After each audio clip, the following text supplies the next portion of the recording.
नमस्कार.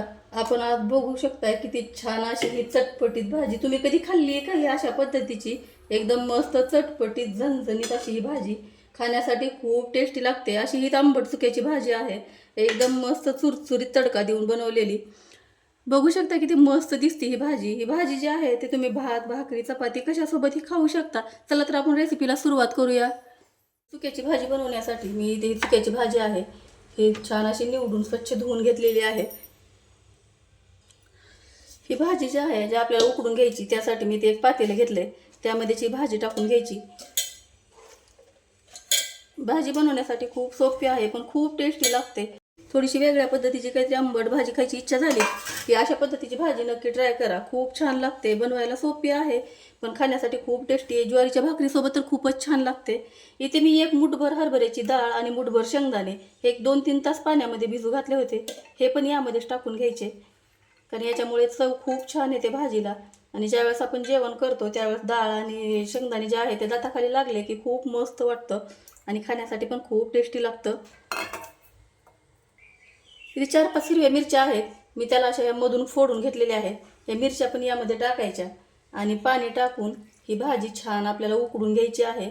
एक 10 मिनिट तरी लागतात कमीत कमी ही भाजी उकडण्यासाठी. याला मी आता झाकण ठेवून गॅसवर ठेवणार आहे. इथे आपली भाजी एकदम छान अशी शिजलेली तुम्ही बघू शकताय. या भाजीमध्ये थोडंसं पाणी आहे. ते पाणी थोडंसं बाजूला काढून घ्यायचं, कारण आपल्याला ती फेटल्या जाणार नाही पाण्यामुळे. ते पाणी थोडंसं बाजूला करायचं. आपल्याला हेच पाणी नंतर आपल्याला हे भाजीमध्ये वापरायचं आहे. दुसरं पाणी टाकायचं नाही. जर लागलं तुम्हाला पातळ भाजी हवी असेल तर तुम्ही दुसरं पाणी टाकू शकता.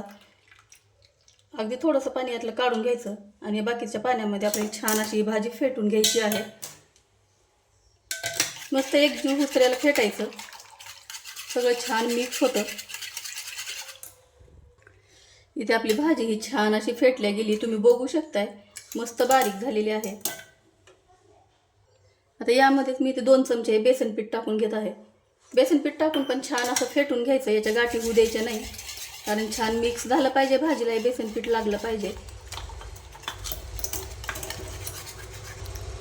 इथे भाजीमध्ये पीठ पण छान असं मिक्स झालेलं आहे. जे आपण भाजीचं पाणी काढून घेतलं होतं त्यातलं अगदी थोडंसं पाणी टाकून घेणार आहे. आता ते किती घट्ट करायची आपली तर आपल्यावर अवलंबून आहे. आता या ठिकाणी मी थोडीशी घट्ट करण्यासाठी मी थोडं पाणी टाकून घेतलंय. आता लगेच आपल्याला फोडणी करून घ्यायची आहे. इथे गॅसवर कढई गरम व्हायला ठेवलेली आहे. त्यामध्ये फोडणीसाठी तेल टाकून घ्यायचं. मी तेलातल्या चमच्याने 1-1.5 चमचा तेल टाकून घेतलेला आहे. तेल छानसं गरम झालं की यात मोहरी टाकायची. मोहरी छान फुटल्याच्या नंतर एकदम मस्त तडतडून झाली की मग जिरे टाकून घ्यायचे आहेत. मोहरी छान अशी तडतडलेली आहे तुम्ही बघू शकताय. यातच मी जिरे टाकून घेत आहे.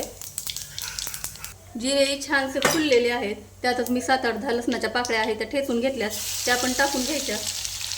कारण याच्या पालेभाज्या ज्यावेळेस करतो आपण त्याला ना लसणाचं प्रमाण थोडंसं जास्त टाकायचं. खूप छान लागते भाजी.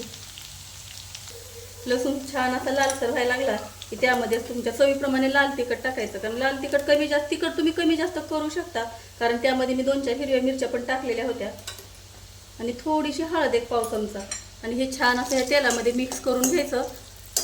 एकदम छान सरसरीत फोडणी बसली पाहिजे भाजीला, कारण खूप छान अशी भाजी लागते. फोडणी एकदम कडक बसली पाहिजे. पण तिखट एकदम छान असं तेलामध्ये मिक्स झाले. यातच आपण करून घेतलेली जी फेटून घेतलेली भाजी आहे ती यात टाकून फोडणी द्यायची. एकदम मस्त अशी फोडणी बसली तुम्ही बघू शकताय. आणि छान हलवून घ्यायचं. आता इथे तुम्हाला पातळ करायची असेल तर आणखीन थोडंसं पाणी तुम्ही घालू शकता. मी पण यामध्ये आणखीन थोडंसं पाणी टाकणार आहे, कारण आपण यामध्ये बेसन पीठ घातलंय. थोड्या वेळानंतर ती भाजी खूप घट्ट होते, म्हणून अगोदर थोडंसं पाणी हे शिल्लक टाकायचं. आणि जे भाजीतलं मी काढलेलं पाणी होतं तेच पाणी यामध्ये टाकून घेणार आहे. लागलंच तर अजून थोडंसं दुसरं पाणी टाकून घ्यायचं. तुम्ही बघू शकता किती छान ही भाजी दिसायला लागलेली आहे. इथे मी आणखीन थोडंसं पाणी टाकून ही अशा पद्धतीने थोडीशी पातळसरी भाजी करून घेतलेली आहे, कारण हे भातासोबत पण खायची आहे आणि भाकरीसोबत पण. चपातीसोबत थोडीशी घट्टसर चालते, पण भाकरीसोबत आणि भातासोबत पातळ भाजी खूप छान लागते. याला आपल्याला छान अशी एक उकळी काढून घ्यायची आहे. इथे भाजी छान अशी उकळी यायला लागलेली आहे. तुम्ही बघू शकता भाजी शिजते वेळेस थोडीशी घट्टसर व्हायला लागली. आता या ठिकाणीच मी यामध्ये मीठ टाकून घेणार आहे. या अगोदर आपण थोडंही मीठ टाकलेलं नव्हतं. इथं चवीप्रमाणे मीठ टाकून घ्यायचं आणि परत एक छानशी उकळी काढून घ्यायची मीडियम गॅसवरच. इथे आपली भाजीला छान अशी उकळी आली आहे. तुम्ही भाजीचा थिकनेस बघू शकताय. जास्त पातळ नाही, जास्त घट्ट नाही, एकदम छान. खाण्यासाठी भाजी रेडीच झालेली आहे. आता इथे गॅस बंद करून द्यायचा आणि या भाजीवर वरतून आपल्याला एक छानसा तडका करायचा आहे. तडक्यामुळे या भाजीची चव आणखीन जास्त वाढते. तुम्हाला तडका करायचा नसेल तर या ठिकाणी भाजी खाण्यासाठी पूर्णपणे तयार झालेली आहे. मी आता पटकन लगेच एक तडका करून घेणार आहे. इथे एक तडक्यासाठी छोटी कढई ठेवलेली आहे. ही तडक्याचीच कढई आहे. यामध्ये थोडंसं तेल टाकून घ्यायचं. तेल छानसं गरम झालं की यात थोडेसे जिरे टाकून घ्यायचे. जिरे हे छान फुलल्याच्या नंतर मी इथे लसणाच्या पाकळ्या घेतलेल्या आहेत. 5-7 लसणाच्या पाकळ्या ह्या फक्त चिमदवून घेतलेल्या आहेत. तुम्हाला हव्या असतील तुम्ही एका पाकळीच्या 2 पाकळ्या अशा कट करून देखील तुम्ही घेऊ शकता. यातच टाकून घ्यायच्या. पाकळ्या थोड्याशा लालसर झाल्या यामध्ये लाल 2-3 मिरच्या टाकून घ्यायच्या. त्याच्यामुळे खूप छान असं तडका बसतो भाजीला. पाकळ्या थोड्याशा फुललेल्या आहेत. यातच मी 2-3 लाल मिरच्या टाकून घेते. मिरच्या टाकल्याच्या नंतर थोडंसं याला परतून घ्यायचं. पाकळ्या पण लालसर होतात आणि मिरची पण छान अशी या तेलामध्ये तळल्या जाते. मिरची पण छान अशी तळलेली आहे आणि लसण पण छान लालसर झालाय. इथे एक छोटा चमचा मी काश्मीरी लाल मिरची पावडर घेतलेली. गॅस बंद करायचा. मिरची पावडर यामध्ये टाकून घ्यायची. छान असं मिक्स करायचं आणि आपल्या बनवून घेतलेल्या भाजीवर हा तडका टाकून घ्यायचा आहे.